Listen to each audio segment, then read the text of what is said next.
Hi, everyone, and welcome to another 10 degree shift and manager to leader shift spotlight call. And we love spotlighting people who are doing fabulous, interesting things in the industry, leaders from all around the world, leaders who are doing their bit to make a difference to their clients, to their customers, and other people's lives.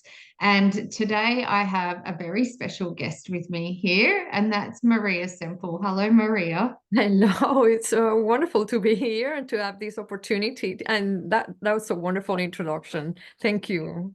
It's lovely to have you here, and I'm sure everyone's intrigued by your background, which we'll learn more about shortly. So, Maria and I have only met recently this year, and Maria's down south from me. She's down in Melbourne, and I understand it's raining down in Melbourne today. Surprise, surprise. Hey, Maria.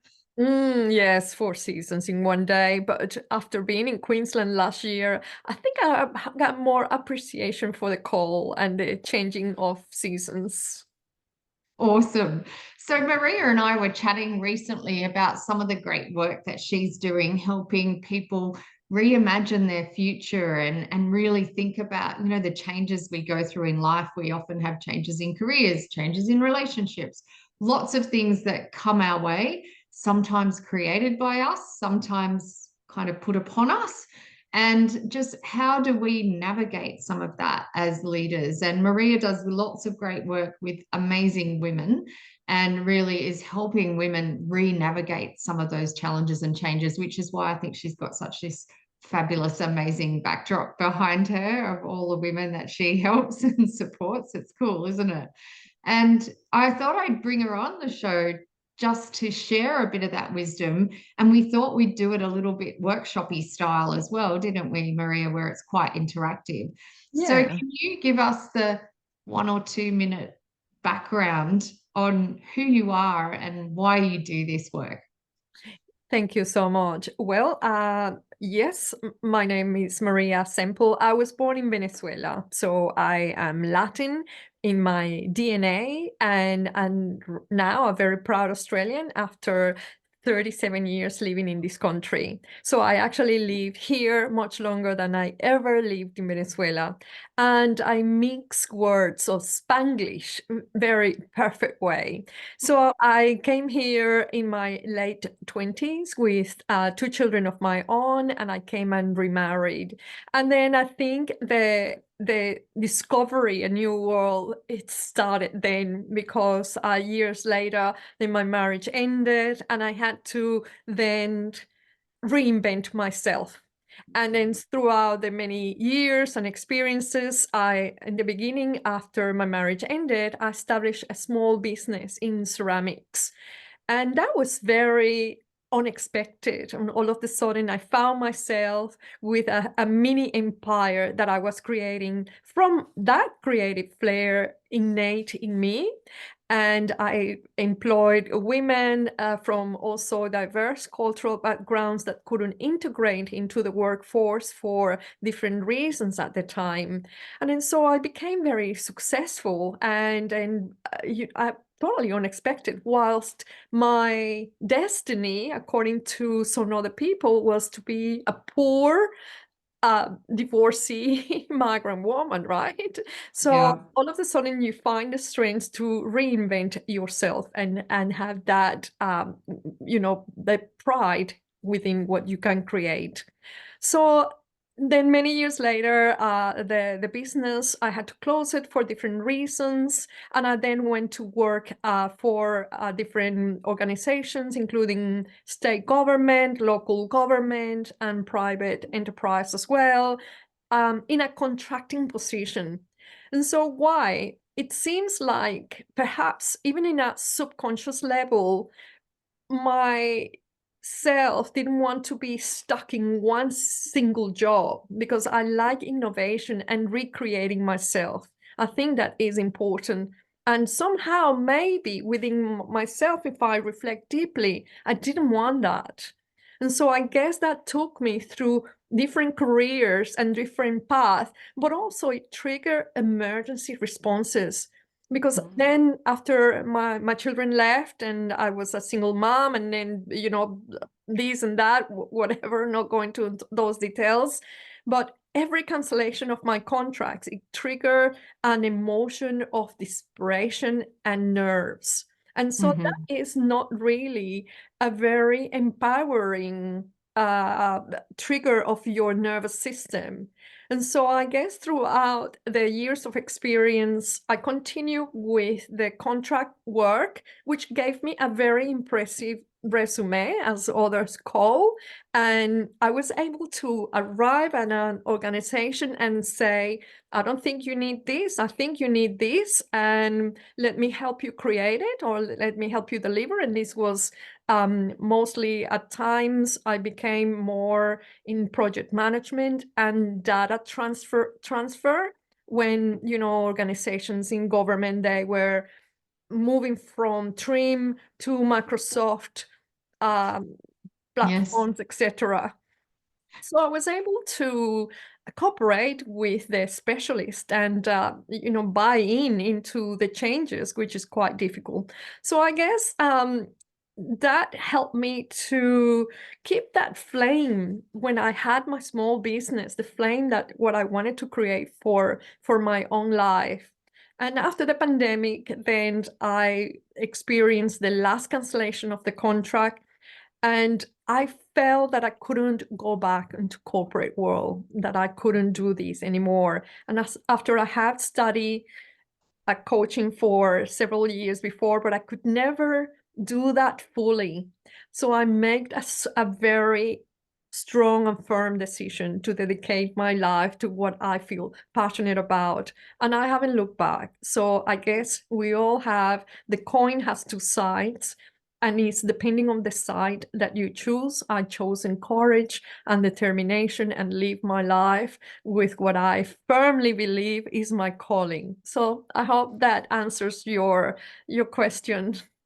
Wow. And I'm guessing everyone else is smiling like me as you listen to this, whether you're hearing it now live or later.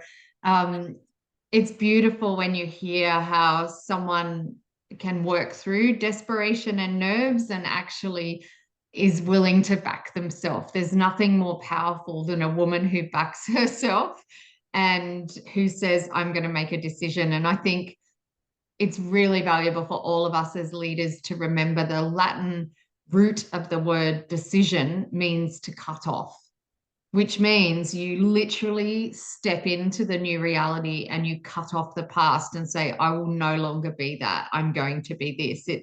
It's like when they say going into battle, the captain of the ship would say, turn and burn the boats, because you're literally going to live or die in this future as you go forward. So hats off to you and your courage, Maria, for stepping into that and for really, living that courageously. Now, I know you also had a presentation. Should I bring that up now in the background? Yes, absolutely. I mean, we can keep talking because the themes will be recurrent in Yeah. terms of the story and the presentations for all of us here. And Yeah. I would say that today's theme, I call it Change Your Story, Shape Your Future, because I want you to also, as leaders, as the leader that you are, to have a vision of yourself, your values, and unlocking the power of your story for your specific role, as leader. And, Mhm. you know, I want also to say that it doesn't come easy to embody and burn the ships. You also, Mhm. and as Alexandra was saying, backing off myself, yes, but I also and wanted to do that, and I joined coaches and mentors that back me up. And also you find yourself with role models in your, even in your job. In my job, throughout many of those roles, I found strong women that I looked up to them now for the strength. And it doesn't matter if they haven't done anything remarkable, but they feel strong and determined and decisive. And that is something that if you see it in others, I want to say something that is also within you. Yeah. Please feel free if you're on live to chat in the chat box if there's any key lessons you're picking up here, or maybe if you've had an inspiring person in your career or life that maybe just held the flame or helped you garner some of that courage. We'd love to read that in the chat box as we go along. Yeah, thank you. Excellent. So today's steps is about guiding you to create a story, and I want to say that the word story has a Latin root of called historia, and it's more referring to narratives of important events or celebrating persons of the past. So that's what it's called, history, historia, historia. And however, in my program, I call it manifesto. Why? Because it means the word manifesto also having a Latin root, it also means to make public, right? Mm-hmm. To manifestar, manifesto. And here the idea is to make public declaration of some of your attributes, your strengths, of what you want to bring to change. I also want to mention here that there are many processes out there that you will find, whether you search on YouTube, there is in social media, people offering a masterclass called the storytelling. But Mm-hmm. I want you to know that it's not right or wrong. This is personal to you. So this process that we're taking you, it has the slides and some recommendations on what you can actually create for your uniqueness. And that's why we have a PDF with a set of words there that can help you kind of bring to mind some specific words that you want to convey. You can move it to the next slide, please. Okay, cool. So I mentioned that also the story connects us with our vision, and well, subconsciously, it has a special energy when we tell our story, because it then we associate with possibilities in our lives. And also when we recount it, we tell, when we're telling that story, we are able to capture the imagination of the listener, and they in the brain automatically connects as if they are living that story. And that's why it's so important that it represents your uniqueness. So that's right. So I got some notes here, and it says that increases the chance for people to remembering the story and when you are engaging with them. And so I also wanted, if you can move to the next one, please, Alexandra. I also wanted to mention that, so I wrote, Alexandra was in the introduction mentioning that I'm doing great work. So I created a framework called Reclaim Your Vision, Rewrite Your Story. Perhaps that's why you're going to hear me with the word vision, story several times in this presentation, because it makes sense as well that without having a vision, how can you actually create a story? And so this process also, I wanted to differentiate it very clear from what we call the pitch to authoritative talk, to know that this story could be very short. It could have flowery words, but just a short page, and I will be happy to share at the end the composition of what I did with mine, even though, you know, it's not all about me, it's also about you here. So I can go around the room and ask you if you remember a story that decades ago it was, you heard it, you read it, but you still remember it, because, you know, perhaps that story, it made you feel in a particular way. For example, I remember that my mother used to give a story of courage, and then she used to work in the 1950s. They worked for the telegraph in Venezuela, in Caracas, in the capital city. And she said, well, because they used to work shift, then there was some political unrest, and somebody came and knocked on her door and said, I'm bringing news from your husband. And so the news was that there were two people escaping the police and the army, and they knock on my mother's door. She opened the door, and these guys entered and said, "Please hide us." Anyway, there were some other consequences there. Nothing happened to the family. She had, by the time, a woman maybe in her late 30s with 5 little kids. The husband was working shift. But I remember that story. Mm-hmm. Remember, because it was magic the way that it made me feel, and it presented elements of enchantment. And because she said that she stood by the door with a cross that she found somewhere in a church, and she prayed and prayed, you know what I mean? So it was that conviction that it had in the story. And so Yeah. I guess also you can I think we lost the I presentation. was going to share, or if anyone wanted to share a story, you're welcome. Okay. I want to Yes. share one quickly that you Yes. inspired Oh, me to please. think about. And it Yes. is my grandmother passed before I was born, so I never got to meet her, but I carry her name Joy. So her name was Joyce.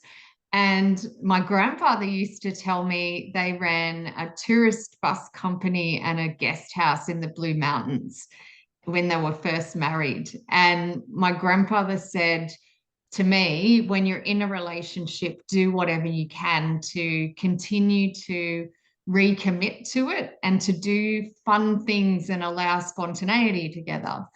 And he said, for example, if he had a spare seat on the tourist bus and they were going to the Jenolan Caves or something like that, he would drive past the guest house because it was long before mobile phones and blow the horn.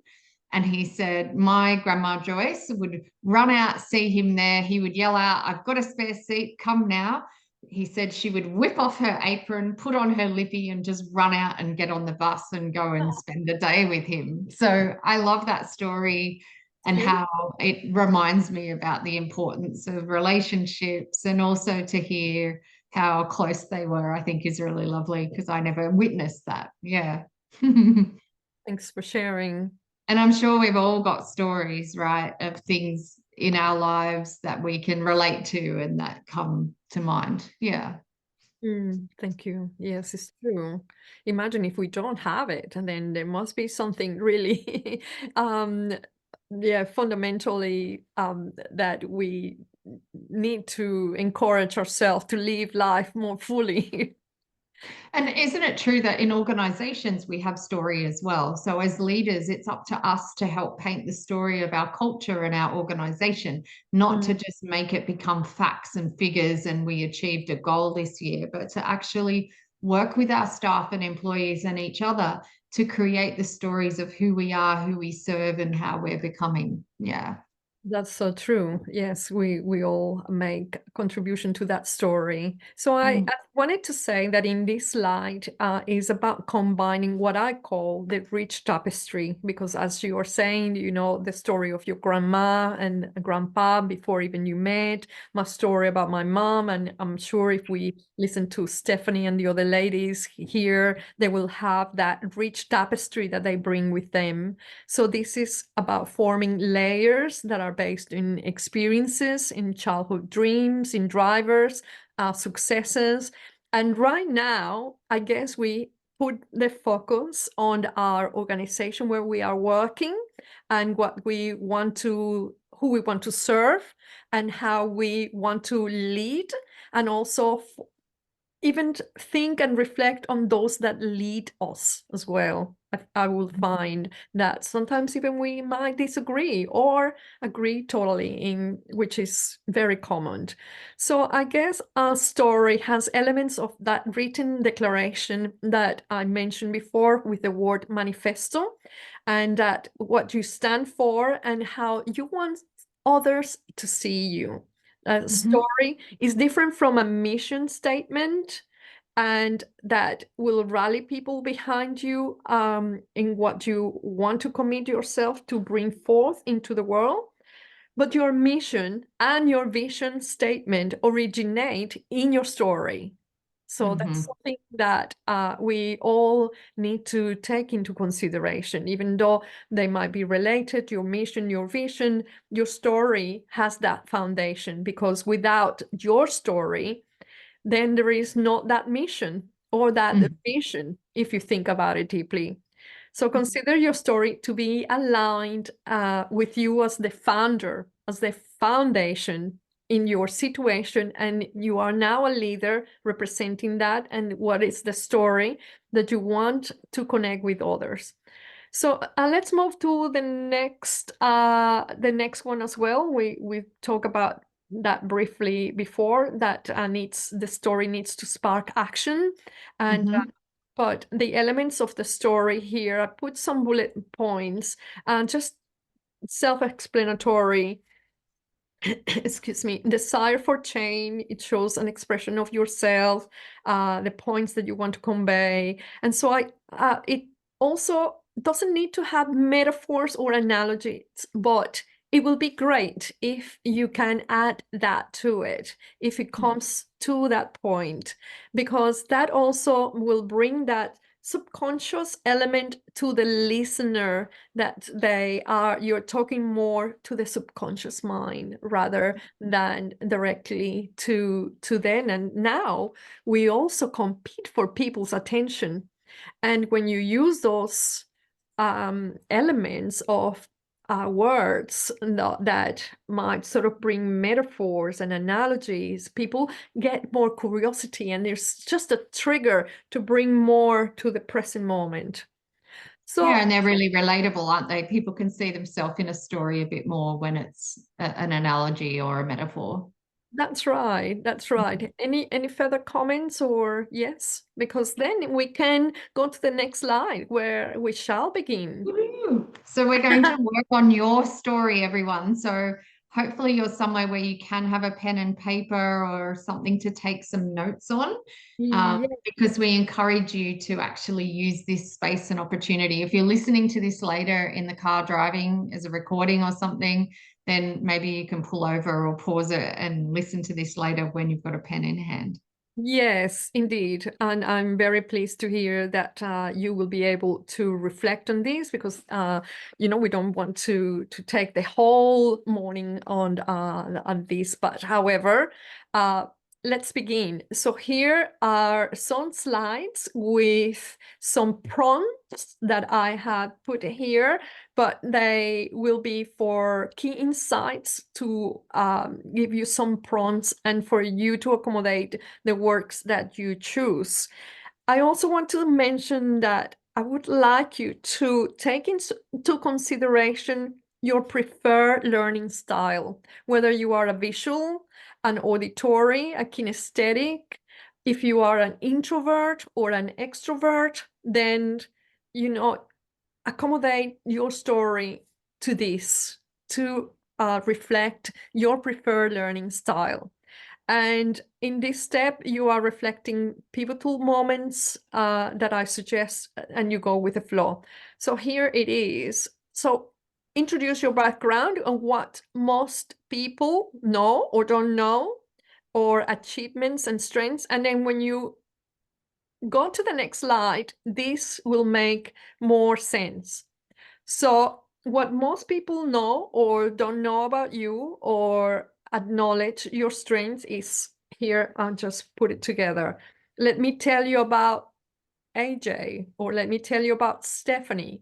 What most people know or don't know about Stephanie or AJ is that, and that's where you got a list of adjectives she created, she formed, or let's pretend that she created. And this was based in the story that I will be able to read you maybe fully later. This produced, sold, exported across the Americas, Asia, and Australia. But I want you to focus on a part of your life where you have some achievement, or could be with a team or anything like that. So here's to spark curiosity. And AJ has been driven by creative force all of her life, or by inspiration, because there's something that has driven her to be the leader that she is now today, and being surrounded by all of you here listening to this presentation as well. So whether with pottery, painting, cooking, decorating, something from so creating something from nothing. This is created to, in this case was Maria. So I want you to follow these prompts, perhaps to compose, and don't be afraid even to copy, but just close your eyes when you are trying to find that word that connects with you. So if we go to the next one. And I will share these out to the people who are on the call Yes. later, the slides, so that you can kind of follow it and fill in the blanks yourself, or you might want to take screenshots along the way. For those listening, we'll pop something in the show notes for you. Yeah, so this makes sense to you before, yes? Is it yes? Yeah. Okay, so here we go about being driven, and I put the the image of an onion because there's so many layers. So I had been driven by, propelling me to, successes in, basic knowledge of. So here are prompts for you, but if we go to the next slide, we'll hear, then we compose it all together by saying AJ has been driven by a threshold of XYZ, in this case is calculated risk and low tolerance for boredom, because I that would agree with that one. that's Love it. That's maybe all of us here, and I wanted to use that. That really represented me when I felt that, yes, and that's possibly why I reflected about my varied career in contract jobs, because I felt that I couldn't tolerate boredom. Mine's probably a low tolerance for bad leaders and people who make excuses. I don't know if anyone else can relate. Feel free to pop yours in the chat box if you've got a low tolerance for something. Well, and here I continue saying propelling her continuously to create and reinvent herself, innovate and seek new horizons. So despite the success of, in this case, was my pottery business, which she did this with basic knowledge of pottery at the time. However, with a high degree of entrepreneurship, calculated risk and passion for life, passion for whatever it is. Next Mhm. slide. So I I nearly deleted this slide because it was kind of like a bit of a juxtaposition here with the artful way of finding flaw. So Mhm. it's a combination of, and I put the prompts of here, living on the edge, finding delight on, or reinventing myself, yourself. So when you go to the next slide, this will make more sense. The artful way of finding flow is a combination of discovering delight, I use the word delight, in what she creates, and living on the edge after befriending the unknown. So Wow. again, for you, you can use exactly this format, but I want you to close your eyes and finding, because really it's difficult to find flow when you are living on the edge, but because here is about you're turning it around. You are actually confessing this, you're manifesting this in your story to propel you to what you are really visioning yourself, not in the comfort zone, right? Mhm. Do you agree, Mhm. Jay? Oh, I completely agree. And I'm really in awe of your grasp of the English language and how beautiful this is, given that you're Latin born. So, yeah, it's really inspiring to Oh, read thank and you. hear. I think I use still very much flowery words, and even though, as I mentioned, that I think English has becoming now nearly my first language after Uh-huh. 37 years. Next slide, please. Yeah. When I was a child, okay, and this is little Maria here. She possibly was 3 or 4, a little cutie there, but go to the next slide, please. I wanted to put this slide about when I was a child because you, all of us, had a dream or an intuition of what we want to be when we were a child. And if you haven't, maybe keep reflecting on that, because I'm sure. But I always, when I was a child, and just to declare that. Maria dreamed of being a leader, a teacher, a mentor, and of some sort of and coaching others. So this Mhm. is short and succinct because it's tapping with that greater vision and image and your intuition. And I want you to trust the process in here. Mhm. Yeah. Great. I wanted to be a teacher as well in my younger years, and I used to teach my brother, even though he was older. I'd get his schoolwork and teach him back with it. But I know that in my teens, all I wanted to be was a businesswoman. I always talked about I want to be a businesswoman. And if you asked me what that meant, I said it means I carry a briefcase and I have big shoulder pads. That's all I cared about. Oh dear. Yes. Okay, my struggles are, and I felt that this is important also to acknowledge because women, people in general, human beings, and we have to recognize here maybe a little bit of the bias that we women struggle to acknowledge ourselves in any ways. And then we hear that men sometimes don't have that issue to blow their own trumpet to, and it happens in the workforce as well. And perhaps we need to or encourage ourselves to acknowledge our struggles. And Mhm. if you go to the next slide. So what Maria or NJ, Stephanie has struggled with is to acknowledge her, and with a list of adjectives you will find, but I use the word her courage and her ballsy life or whatever it is, uh, Yeah. career, and being the woman or the leader that she dreamt of as a child. And then I put here that her definition of luck is when it could be, you will find some words. You don't have to include this sentence, but I guess that for me, luck is when opportunity meets preparation Mhm. or determination means action. So you will find the words that it speaks to you in writing Mm. your story. And here, XX, as you know, is the person, the subject. Maria finds excitement in creating something new. And this is all, can't even remember what is that. An adventure. Yes, for her, it's all exciting for her, or it's all propelling her to do more of what she loves. Mm, I love that. I love that. And hopefully, this is starting to stimulate some thoughts for others for how you Yes. describe yourself. I think what this would be so useful for as well is like those LinkedIn bios, introductions, if ever you're speaking at something and they introduce you. All too often, I think you hear these boring, they've got a degree in blah, blah, blah, and they went to school here. And how juicy would it be to hear this stuff instead? Exactly, Yeah. exactly.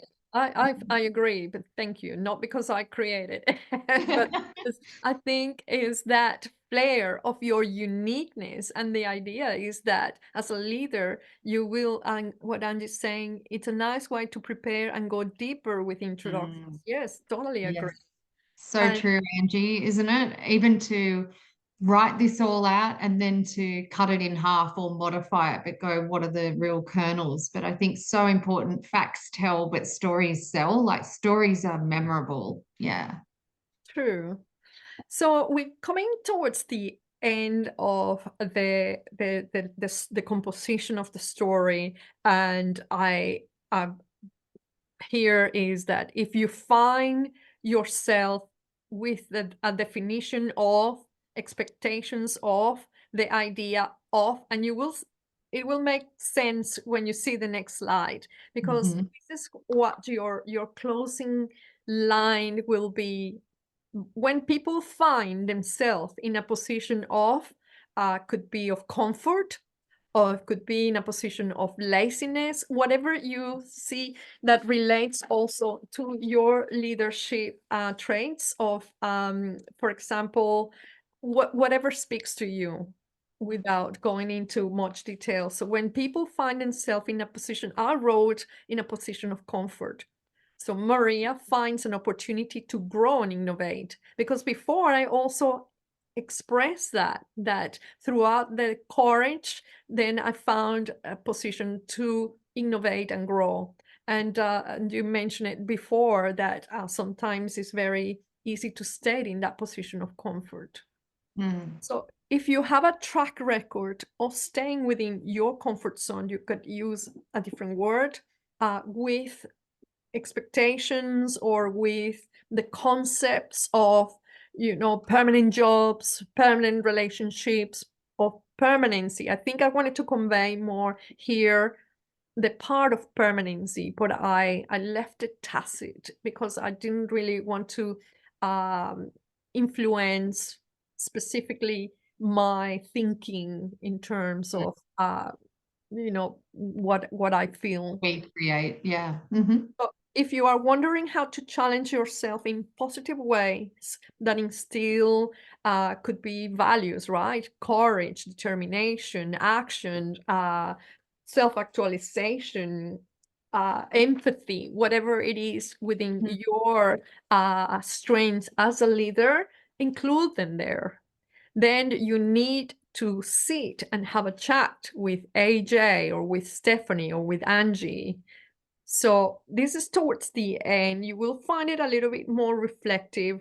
And the next slide, I put here that end with your why, not Hmm. because it's a cliche of brought to us by Simon Sinek 10 years Yeah. ago with his famous talk, but think about that what we spoke in the beginning, what we I told you about how stories connect with the subconscious mind of others, and that what scientists call that as conscious coupling, right? Hmm. It's how our brain goes and connect with our story will connect with all you all and and this is important to note, particularly when you're crafting a new news change management plan, something where you want your team to cooperate or you want others to cooperate with you.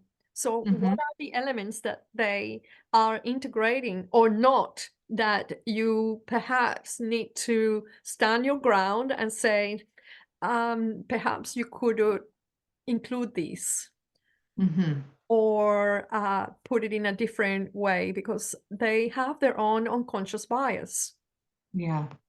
So I think this is important to end with your why in a short manner. I put the link to Simon Sinek's talk there, his TED Mhm. talk. However, we're not going to go through that. But Yeah. if, I can read. I have some questions then to ask you in order to reflect on what we have spoken. But please tell me what you think so far before I ask you anything. And I love that Simon Sinek says start with why, and you're saying to end with the why. I think that's really interesting because it's also you've told a bit of your story first. And so when you hear the why, you have context for Mm, how that's come about. Like it has, to me, more weight and meaning when I've heard about the person first before I then hear their passion and purpose. So I really like that. yeah, I think I'm not sure why I put it towards the end, but I think it would have just if you think about it, the whole process of the story, it brings elements of your why. Whether you want to end with specific why are you doing this, it's another thing. So I think the whole elements bring why you are doing this, because we're talking about courage, we're talking about what you envision yourself to be, etc., etc. So I yeah, so I hope So you enjoy. Before we jump into conversation, because what I'll do is be able to end the recording here for those who are listening so that the rest of us can have a conversation now. I've just popped back into the chat box the list of objectives that's going to help you with this. For people listening later, we will include the slides so you've got those prompt questions, because I do think this is something that you might want to marinate with and you might want to sit with and really reflect on. So for those who will be leaving us now, Maria, how can people find you, get in touch with you, and go a bit deeper if they wish to? Oh, beautiful. Well, they can find me over LinkedIn on Maria Semple, and please connect with me. I think I'm also giving you some a link that I can put here in the chat as well. To it's just to do a quiz. It's a free quiz that's called the Mindset of High Performance, and let me find it. And that is really a cool kind of quirky way to see where you're at with your mindset. And really send me a message over LinkedIn, and connect with me. And this is a process that I have included. This is the third process or step in my 6-step reclaim your vision, rewrite your story. So first we go to 2 other major processes before we come here, because by this time when we are ready to approach the story, then we have worked on our limiting beliefs and in our leadership traits, and uncovering really what you need to know about your leadership scores. Mhm. And then we go into values, and that helps you more creating that story. So So for those listening, we will be sure to put all of that in the show notes. And thank you for tuning in and joining Maria and I today. And definitely LinkedIn is the best way to connect with both Maria and myself. And she's going to share with us that quiz, which is all about high performance. We all love a good quiz, don't we? There's something about the intrigue of finding out more about yourself that all of us as humans love. So thanks for joining us.